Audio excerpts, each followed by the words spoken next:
तो दोस्तों बहुत बहुत स्वागत करता हूँ आज की इस नई वीडियो में। तो इस वीडियो में आपको बताने वाला हूँ मैया समान योजना के बारे में। एंसो आपको सारा डाउट क्लियर करने वाले हैं। अगर भी अभी तक आपका पेमेंट नहीं आया है 7,500 का, तो इस वीडियो में आपको बने रहना है। एंसो आई होपफुली आप सबों का जो भी इस वीडियो को देख रहे होंगे उन सब का पेमेंट अभी तक नहीं आया होगा। एंसो आपका डाउट क्लियर करने वाले हैं। क्या आपका लिस्ट से नाम कट गया है या फिर क्या प्रॉब्लम हो गया है कि अभी तक आपका पेमेंट नहीं आया है। जैसे कि देख सकते हैं आज का तारीख 13/3/2025 हो गया। एंड सो आपको बता दें कि क्या कुछ अपडेट है एंड कितने लोगों का यहाँ पर नाम को रिजेक्ट किया गया है, किस कारण से रिजेक्ट हुआ है। एंड सो यहाँ पर आपको बता दें कि आखिर आपका पेमेंट कब तक आने वाला है। एंड सो आपको सारे यहाँ पर डाउट क्लियर होने वाला है। अभी आपने अभी तक यूट्यूब पर काफी वीडियो को वॉच कर रखा होगा। एंड सो इससे रिलेटेड आपका अभी तक डाउट क्लियर नहीं हो पाया होगा। एंड सो अभी भी आपके मन में ये थॉट होगा एंड सो आपका पैसा आएगा या फिर नहीं आएगा। एंड सो इस वीडियो को देखने के बाद आपका टोटली डाउट क्लियर हो जाएगा। एंड सो जैसे कि देख सकते हैं मैं आ चुका हूँ इसके ऑफिशियल साइट पर। जैसे कि देख सकते हैं मुख्यमंत्री मैया समान योजना। एंड सो इसका इंटरफेस आपको देखने को मिल जाता है यहाँ पर। एंड सो सबसे पहले आपको बता दें कि अगर भी अभी तक आपका पेमेंट नहीं आया है तो किस कारण से नहीं आया है। एंड सो क्या आपका आखिर में पेमेंट आने वाला है या फिर नहीं आएगा। एंड सो सबसे पहले आपको बताता हूँ कि किन किन लोगों का इसमें जो भी नाम है इसमें रिजेक्ट किया गया है, किन किन कारणों से किया गया है। तभी आपको ये समझ में आएगा एंड आपके मन में डाउट क्लियर होगा कि आखिर में आपका पेमेंट आएगा इन फ्यूचर या फिर नहीं आएगा। तो जैसे कि देख सकते हैं पहला जो यहाँ पर कारण है, किस कारण से रिजेक्ट हुआ है, जिन भी लोगों का अनएलिजिबल किया गया है इसी कारण से। सात पूरा जो है टोटल यहाँ पर 7 प्रकार यहाँ पर दर्शाए गए हैं। इन 7 तरह के लोगों को यहाँ पर जो भी इसके लाभार्थी हैं उनको सिर्फ केवल 7 प्रकार के लोगों को ही यहाँ पर निष्कासित किया गया है, यानी कि इस योजना से उसे वंचित किया गया है। एंड सबसे पहले आपको इन 7 प्रकार को देख लेना है कि क्या क्या इसमें इंक्लूडिंग है। जैसे कि देख सकते हैं सबसे पहला जो है, जिस महिला लाभुक का उम्र 1 दिसंबर 2024 को दो यहाँ पर जैसे कि देख सकते हैं 50 वर्ष पूरा हो गया है, उनको 5वीं किस्त की राशि 2500 नहीं मिलेंगे। इस योजना का लाभ 18 से 50 वर्ष की महिला उठा सकेंगे। जैसे कि आप सबके मन में डाउट क्लियर होना चाहिए कि अगर दे आपका यहाँ पर अभी अभी के टाइम में अगर दे आपका आधार के अकॉर्डिंग ये यहाँ पर 50 साल हो गए हैं तो आपको इस योजना का लाभ नहीं मिलेंगे। जी हाँ गाइस, ये आपको आपका मन में डाउट क्लियर होना चाहिए। जैसे कि आपको पहला यहाँ पर कारण पता चल गया होगा। अगर आप इसके क्राइटेरिया में आते हैं तो आपका पेमेंट नहीं आएगा। एंड सो जैसे कि देख सकते हैं दूसरा जो है, वैसे महिलाएं जो रोजगार से जुड़े हैं और प्रति महीने सैलरी मिल रही है वैसे महिला को इस योजना का लाभ नहीं दिया जाएगा। ये वैसे महिला जो जैसे कि आंगनबाड़ी में काम करती है, कोई सा भी संस्था में काम करती है एंड सैलरी उसको मिलती है, उसके अकाउंट में सैलरी मिलती है। एंड सो वैसे महिलाओं को इसका लाभ जो है नहीं मिलेगा। एंड सो आप अगर वैसे लाभार्थी हैं तो आपका यहाँ पर पेमेंट नहीं आएगा।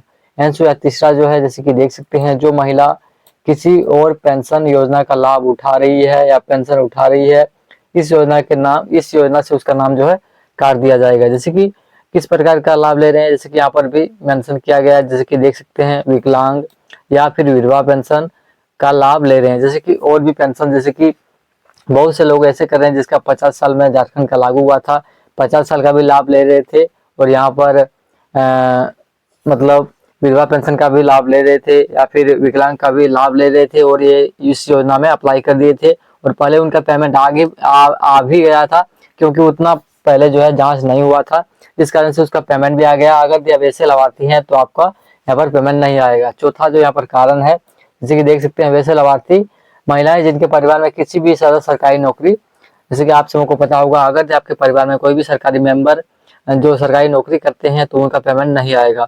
एंड सो वैसे अब आपको दिखाते हैं इसमें 5वें पे क्या है। जैसे कि देख सकते हैं वैसे लाभार्थी जिनके परिवार में सदस्य जनप्रतिनिधि जैसे सांसद विधायक इत्यादि हैं, उनका भी पेमेंट यहाँ पर नहीं आएगा। एंड सो यहाँ पर जो 5वां जो कारण है, जैसे कि देख सकते हैं आपने देख लिया होगा। एंड सो छठा यहाँ पर क्या है, वैसे लाभार्थी जिनका यहाँ पर परिवार में कोई भी इनकम टैक्स फाइल करते हैं उनका यहाँ पर पेमेंट ये जो नहीं आएगा। एंड सो आपको आई होपफुली आपको ये समझ में आ रहा होगा। एंड 7वां जो है सबसे बड़ी बात, जैसे कि देख सकते हैं अगर आप ईपीएफ धारी हैं तो यहाँ से आपका जो भी पेमेंट नहीं आने वाला। ईपीएफ का क्या मतलब है, जैसे कि देख सकते हैं ये प्रोविडेंट फंड, ये जो आप किसी भी कंपनी में काम करते हैं, अगर आपका ईपीएफ करता है सो फिर भी आपका यहाँ पर पेमेंट नहीं आएगा अगर आप ईपीएफ के अंदर आते हैं। जी हाँ गाइस, एंड सो आपको जो अगर आपका ये सातों आपने प्रॉब्लम देख लिए होंगे, अगर इन सातों के अंदर आप नहीं आते हैं एंड सो इन सातों के अंदर आप अगर इसके क्राइटेरिया में नहीं आते हैं और सारे क्राइटेरिया आप इसमें जो आप सारे को स्किप करते हैं फिर भी आपका यहाँ पर पेमेंट नहीं आया है, तो आपको बताते हैं कि आखिर आपका पेमेंट कब आने वाला है। एंड सो जैसे कि देख सकते हैं, अगर इन सातों जो भी यहाँ पर क्राइटेरिया है इनको आप यहाँ पर स्किप करते हैं, इन सातों के अंदर आप नहीं आते हैं, तो आपका यहाँ पर डेफिनेटली पेमेंट आने वाला है। एंड सो अगर अभी तक आपका पेमेंट नहीं आया है एंड सो आपको क्या करने की जरूरत है, और यहाँ पर सबसे इंपॉर्टेंट बात कि आपके अकाउंट से डीबीटी मोड एक्टिव होना चाहिए, जो मैंने पिछले वीडियो में आपको बताया है कि किस प्रकार आप चेक कर सकते हैं। एंड सो आई फुल आपका जो है डीबीटी मोड अकाउंट मोड होगा। एंड सो यहाँ पर आपको अगर यहाँ आपको सारे चीज इनेबल है, डीबीटी भी है, इन सातों क्राइटेरिया के अंदर आप नहीं आते हैं फिर भी आपका पेमेंट नहीं आया है, तो आपको क्या करना होगा। एंड सो जैसे कि आप तारीख भी देख सकते हैं 13/3/2025 है। एंड सो आपको बता दें कि जो यहाँ पर पेमेंट हुआ है 38 लाख महिलाओं का लगभग, तो यहाँ पर सबों का पेमेंट एक साथ नहीं हुआ है, एनएफटी के थ्रू यहाँ पर पेमेंट हुआ है। एंड सो अगर आप टेक्निकल में थोड़ा सा जानते होंगे, एनएफटी का जो भी पेमेंट होता है उसमें आपको तुरंत ही अपने बैंक अकाउंट में देखने को नहीं मिलता है, आपको 1 से 2 दिन या फिर 3 दिन तक का भी समय लग सकता है। जैसे ही अमाउंट ट्रांसफर होता है बैंक जो है रिसीविंग करने में उसको टाइम लगता है।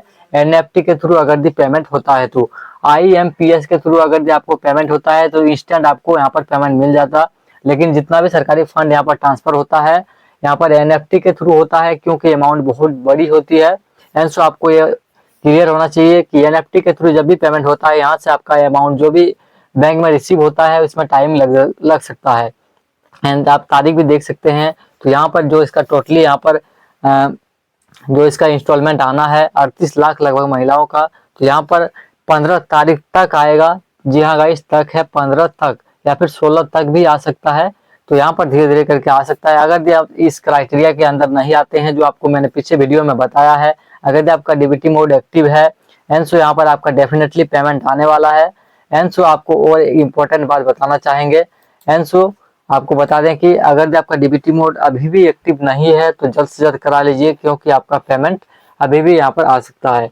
एंड सो अगर आपका 16 तक भी पेमेंट नहीं आता है और इन सातों के अंदर आप नहीं आते हैं, इन सातों क्राइटेरिया के अंदर आप नहीं आते हैं और आपका अकाउंट डीबीटी मोड भी है, तो यहाँ पर आपको घबराने की जरूरत नहीं है, क्योंकि आपका पेमेंट दूसरी यहाँ पर इंस्टॉलमेंट में आएगा। जी हाँ गाइस, ये जो पेमेंट अभी हो रहा है, अभी ये फर्स्ट चरण, इसका जो पेमेंट होना है 2 चरणों में होना है।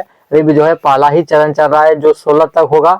अगर आपका सारा चीज सही है फिर भी आपका 16 तक पेमेंट नहीं आता है, तो आपको यहाँ पर दूसरे चरण में पेमेंट देखने को मिलेगा, तो इसमें आपको घबराने की कोई बात नहीं है। अगर आपका सारा चीज सही है तो यहाँ पर आपका डेफिनेटली पेमेंट आने वाला है।